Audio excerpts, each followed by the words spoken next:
Les rendez-vous de l'Église protestante unie.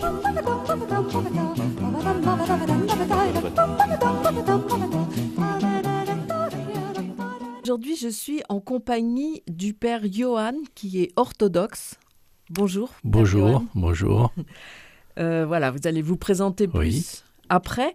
Je vais juste dire de quoi nous allons parler. Donc, en fait, vous êtes venu parce que vous allez témoigner du père Alexandre Mène, que peut-être certains connaissent déjà un petit peu, mais pas forcément tout le monde. Et même si on a déjà entendu parler de lui, c'est un homme de paix tellement exceptionnel, voilà, que vous allez nous en dire plus. Et ça peut vraiment nourrir chacun de nous. Oui, Voilà. Absolument. Donc, vous êtes arrivé à Nantes, vous nous direz d'où vous venez, Oui. parce que vous avez été invité par le père Alexis Struve, qui fait partie d'une fraternité très grande sur Nantes entre prêtres et pasteurs, donc prêtres catholiques, prêtres orthodoxes et pasteurs protestants, qui, depuis quelques années, organisent des veillées de paix, de prière pour la paix, des veillées de prière pour la paix.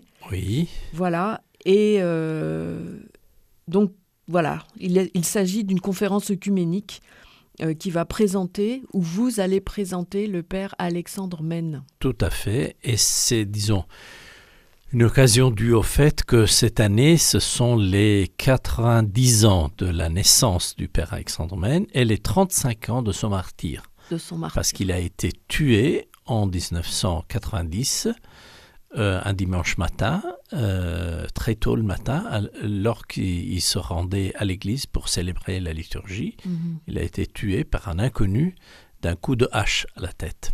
Ah, en effet. Donc, vous allez nous dire un petit peu ce que portait cet homme et voilà, ce qu'il représente encore aujourd'hui, pour beaucoup, j'imagine, dont vous. Donc, Père Johan, vous arrivez à Nantes, mais en fait, vous avez tout un parcours. Vous habitez Paris, Oui. si j'ai bien compris. Oui, ça c'est récent, depuis une année et demie, peut-être un peu moins. Voilà. J'habite Paris, en effet. Mais alors, racontez-nous votre parcours, peut-être depuis un peu le début, si c'est D'accord. possible, pour qu'on s'y retrouve. Alors, en fait, je suis né en Italie. J'ai des origines italiennes et j'ai passé mon enfance en Italie. Et ensuite, j'ai quitté l'Italie à l'âge de 17-18 ans. Mhm. J'ai passé quelques années en Suisse romande, d'où le français. Eh oui, donc vous parlez Et- italien, français. Oui, le français à l'époque, c'était dans les années 80. À l'époque, au début, la première moitié des années 80, du XXe siècle, évidemment. Il faut préciser, on se bat maintenant. Vous n'êtes pas Oui. si Alors, âgé que ça. oui. Donc, à l'époque, je ne connaissais pas le français. Je détestais le français, je dois. Ah, d'accord. Je le dis franchement, je connaissais l'anglais, le latin et le grec classique du fait que j'avais fait des études dans un lycée classique en Italie. Et voilà, alors c'était un peu la fin de l'adolescence. J'ai voulu vivre un peu de manière autonome par rapport à mes parents, donc j'ai quitté l'Italie. Et je gagnais ma vie du fait que je faisais des marchés de fleurs. Je vendais les Vous fleurs vendiez des fleurs sur les dans marchés les rues de la Suisse romande. de la Suisse romande. Ouais. Et voilà, à un moment donné, j'ai passé comme ça, je pense, 2 ans plus ou moins. Et puis à un moment donné, j'ai compris qu'il fallait quand même poursuivre mes études. Et comme j'avais appris le français sans jamais avoir eu une seule heure de cours, Ouais. je me suis dit que tiens, je pourrais essayer de choisir une langue un peu plus difficile. Ah ouais. Et je pensais au japonais, au chinois. Mais comme il n'y avait pas de japonais et de chinois à l'université de Lausanne, que j'ai commencé, donc, et il y avait le russe. Et là, je me suis rappelé tout d'abord que j'ai pensé que je connaissais déjà une bonne moitié de l'alphabet, du fait que l'alphabet cyrillique est tiré de l'alphabet grec, que je connaissais déjà. Ah oui. Et puis, je me rappelais que mes parents avaient été en Russie plusieurs fois quand j'étais un enfant, du fait que mon père a fait la vie politique, la carrière politique, et il a été plusieurs fois avec des délégations, disons, du gouvernement italien. Oui. Il a été en Russie soviétique, avec maman aussi. Il nous avait raconté beaucoup de choses. Je me souviens des photos des enfants de Moscou, donc dans la neige et tout. Ça vous a fait un peu voilà, oui. Et des bons souvenirs. Tout à fait. Peut-être aussi quelque chose d'un tout petit peu plus sérieux que ça. Oui. Mes parents étaient catholiques, disons, très engagés dans l'Église. Et après cette visite à Moscou, ils étaient tellement frappés par la vie soviétique, l'Union soviétique, la Russie et tout, qu'on a prié pour la Russie, toute la famille, pendant quelques années. Et voilà, alors j'ai vu que dans l'horaire de l'Université de Lausanne, il y avait le russe, la civilisation, la littérature russe, j'ai pris ma décision.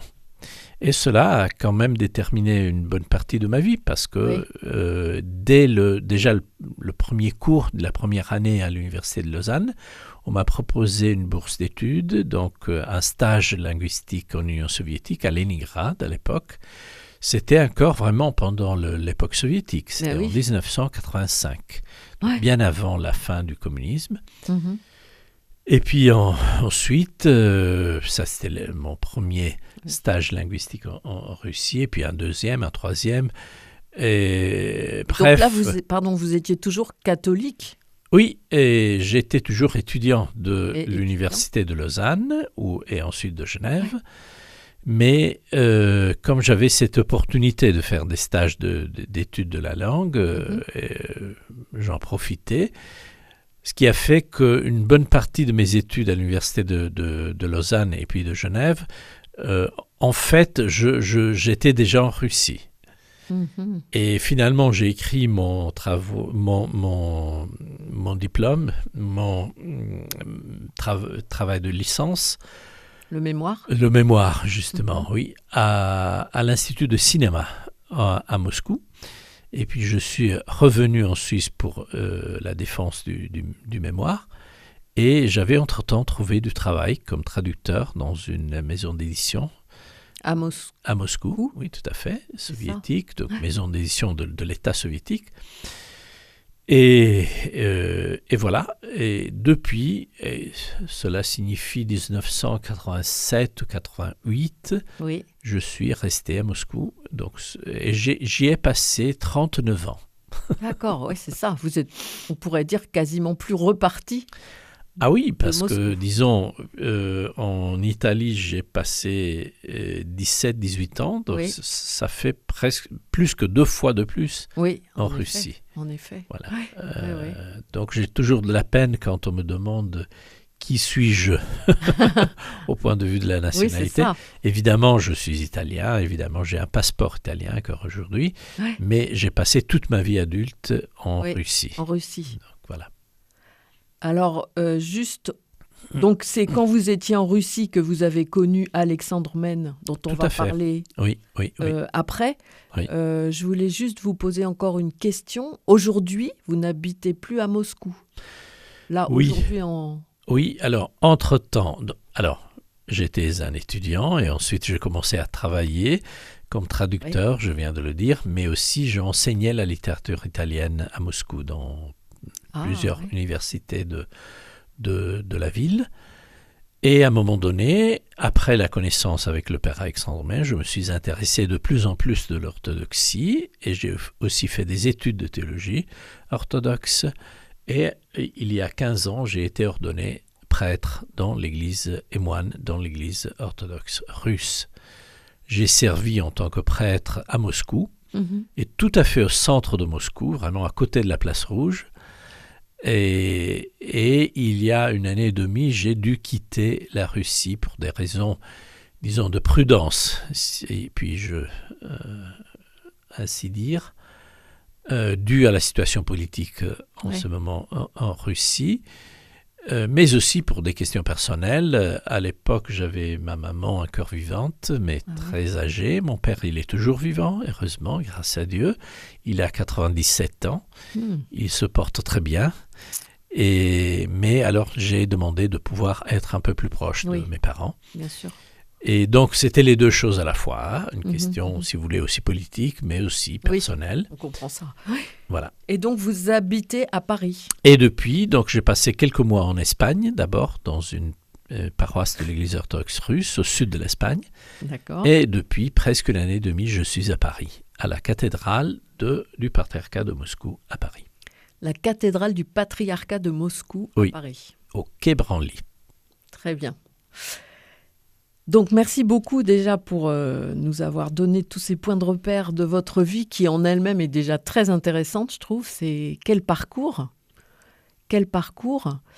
Et alors, j'aimerais bien vous poser, mais je vais garder pour la fin de l'émission si on a encore du temps, j'aimerais bien vous poser la question, qu'est-ce qui vous a plu, qu'est-ce qui vous a donné envie de devenir orthodoxe? Parce que ça suffit pas de parler la langue russe. Bien sûr. Mais peut-être vous allez nous en parler dans votre rencontre avec Alexandre Mene. Oui, bien sûr, parce que c'est très étroitement lié à la personnalité du père Alexandre, sans aucun doute. Oui. Donc, je propose qu'avant qu'on continue, pour que vous nous présentiez le père Alexandre Mene, on puisse écouter quelques chants orthodoxes. Très bien.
Voilà, sur cette très belle musique, peut-être Père Johan. Qui est d'ailleurs le chant des béatitudes.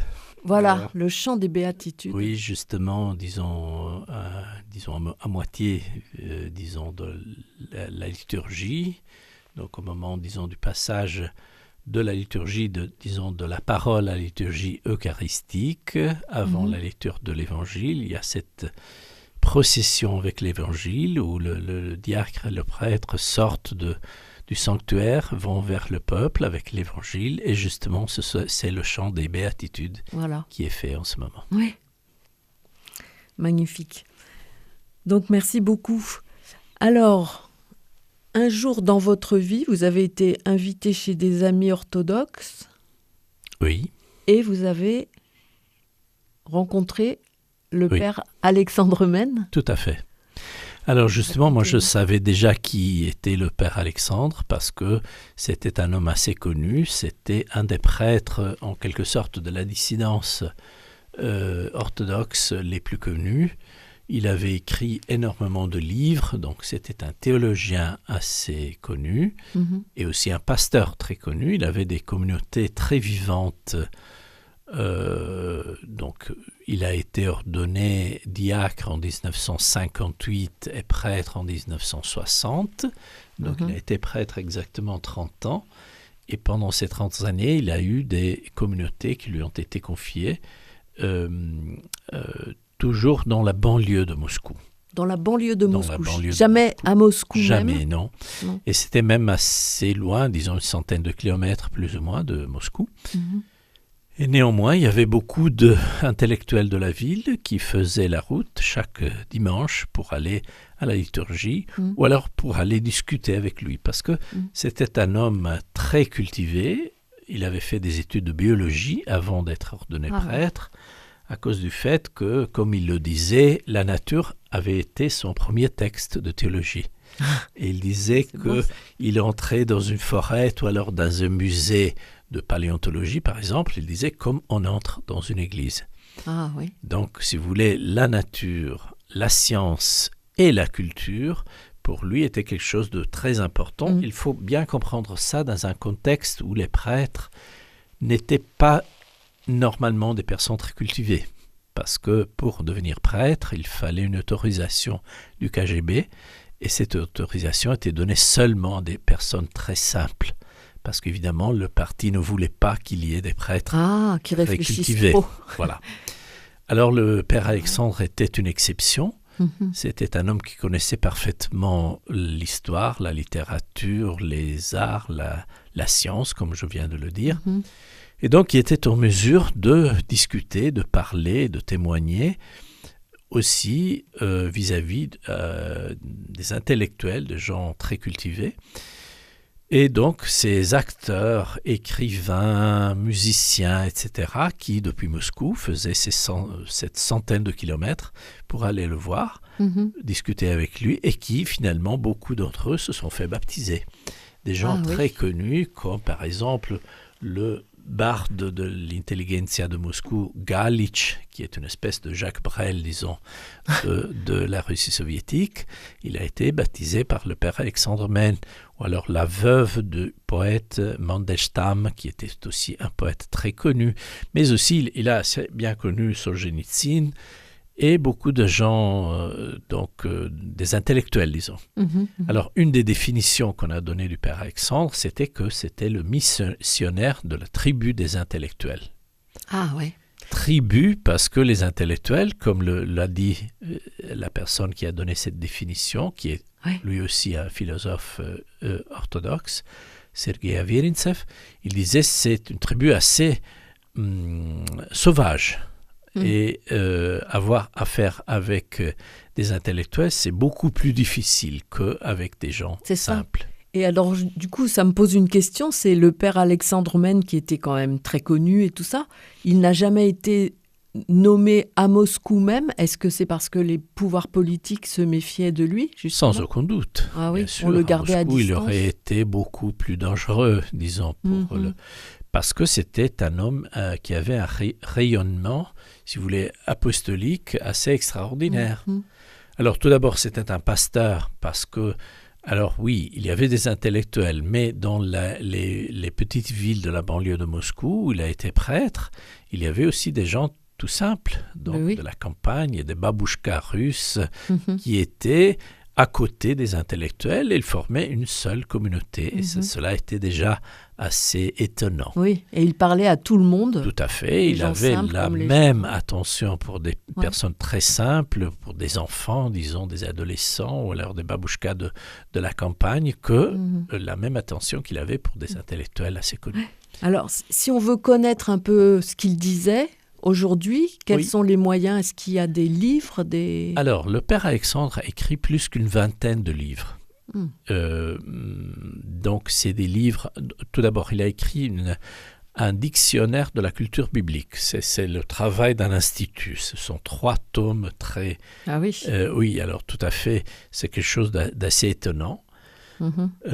Première chose, parce qu'il était tout d'abord bibliste. Alors, il faut dire qu'il avait des origines juives. Et Mais il venait d'une famille qui n'était pas croyante. Et sa maman s'est fait baptiser le même jour que le petit Alexandre. Donc, tout étant juive ethniquement, elle était très intéressée à la foi chrétienne et s'est fait baptiser avec son enfant. Le père Alexandre a grandi dans l'église des Catacombes, qui était une église qui n'était pas reconnue par les autorités soviétiques et qui a eu des centaines et des milliers de victimes, de martyrs. Et c'était une église, comme elle était clandestine, ils étaient forcés à célébrer dans des maisons privées, dans des appartements et tout. En se cachant des autorités. Cela a fait que pour le père Alexandre, dès son enfance, l'église n'est pas un lieu de culte, mais c'est une communauté vivante. Et il a toujours gardé ça tout au long de sa vie de prêtre, de curé, etc. Voilà, donc premier côté, si vous voulez, pastoral, deuxième intellectuel, parce qu'il a beaucoup écrit. Alors je disais ce dictionnaire biblique, mais par exemple, il a écrit donc une œuvre en 6 tomes qui retrace, si vous voulez, le chemin spirituel de l'humanité au fil de l'évolution de la culture humaine. Donc, si vous voulez, la naissance du sentiment religieux, même l'animisme, la magie, ensuite la mythologie chez les Grecs, la philosophie grecque, le droit romain, et ensuite, évidemment, Israël, les prophètes majeurs, et aussi un tome qui est dédié aux religions de l'Orient, donc de la Chine et de l'Inde, et enfin, la prédication du Christ. Donc son livre le plus important, c'est une biographie du Christ que j'ai traduit 2 fois en italien et en français. Et oui, j'allais dire, est-ce que tous ces livres sont traduits en français? Non, bien sûr que non, mais en petite partie sont traduits. En français, il y a quand même 4 ou 5 livres qui sont traduits. Les sources parce que vous étiez traducteur, donc. La source de la religion, le livre que j'ai traduit moi-même, qui s'appelle Jésus, le maître de Nazareth. Un livre qui est un recueil de ses homélies et ses conférences qui s'appelle « Le christianisme ne fait que commencer ». Et ça, c'est, si vous voulez, une des idées les plus importantes du père Alexandre, qui était sûr que le christianisme, et notamment l'orthodoxie, n'est pas quelque chose du passé. Au contraire. C'est l'église de l'avenir. Voilà. Et c'est la foi chrétienne et la foi des siècles qui vont venir. Oui. Donc nous sommes avec le père Johan qui nous parle du père Alexandre Men. Voilà, il nous reste encore quelques minutes pour parler de ce personnage Alexandre Men qui était vraiment une personnalité qui a marqué beaucoup de monde dans cette époque. Tout à fait. Alors imaginez-vous qu'à côté j'ai dit donc sa vie en tant que pasteur, comme prêtre, et puis en tant qu'intellectuel, comme écrivain, théologien, mais surtout, dès que la législation soviétique a changé en matière de religion, cela s'est passé en 1987, donc c'était les 2 dernières années de sa vie, le père Alexandre, chaque semaine, a donné des leçons publiques à Moscou, des conférences, etc., et qui était bondé de monde, parce qu'il y avait un intérêt incroyable. À un moment donné, c'était le prêtre le plus connu de l'Église russe. Et c'est à ce moment-là que, imaginez-vous, la télé de l'État soviétique, donc la première chaîne de la télé soviétique, lui a proposé une émission d'une 20aine de minutes. Mais en disant, vous pouvez parler de tout ce que vous voulez, sauf, il y a 2 conditions. Il ne faut jamais utiliser le mot Dieu, il ne faut pas prononcer le nom Jésus-Christ. Et le père Alexandre a accepté. Et nous avons cette émission télé d'une 20aine de minutes qui est un sermon puissant dans lequel il n'utilise pas le mot Dieu, il ne nomme pas le nom de Jésus-Christ. C'était un homme vraiment remarquable. Il fallait oser et être capable. Absolument. Oui. Ah oui. Oui. Donc il y a des générations de Russes, parce qu'il s'est passé déjà 35 ans depuis son martyre, donc il y a des gens, par exemple... Donc son martyre s'est passé en 1990. 1990, voilà. Donc ça fait 35 ans, il a été tué lorsqu'il allait célébrer la liturgie, mais heureusement que ces livres sont publiés et tout le temps réédités en Russie, et il y a déjà 2 générations de personnes qui n'ont pas pu le connaître, évidemment, Oui. parce qu'il était déjà mort quand ils ont fait leurs études, etc., mais qui ont trouvé le chemin pour l'Église et Dieu, la Oui. foi, grâce au livre du Père Alexandre. Très bien. Bon, on arrive à la fin un peu de cette émission. Je ne sais pas si vous voulez nous dire une dernière chose Bah, qui vous a c'est frappé ou qui vous témoignage reste. personnel pour moi. Oui. Voyez, moi, je n'ai aucune origine ethnique russe. Je suis un orthodoxe par choix. Oui, tout à fait. Et je crois que la personnalité et la pensée du Père Alexandre ont joué le rôle le plus déterminant dans ce choix. Parce que l'orthodoxie que j'ai connue, ce n'est pas quelque chose du passé, c'est quelque chose du temps présent et de l'avenir. Il disait la religion de la bonne nouvelle est la religion de l'avenir. Ah, oui. Et je suis absolument convaincu que ça, c'est une idée profondément orthodoxe.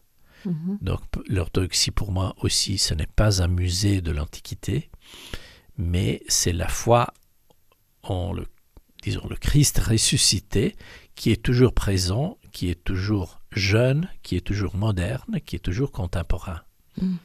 Ça, c'est, à mon avis, la foi chrétienne. Merci beaucoup, Père Johann, et pour cette très belle fin aussi, qui donne envie de mieux connaître encore l'orthodoxie. Merci à vous. Merci.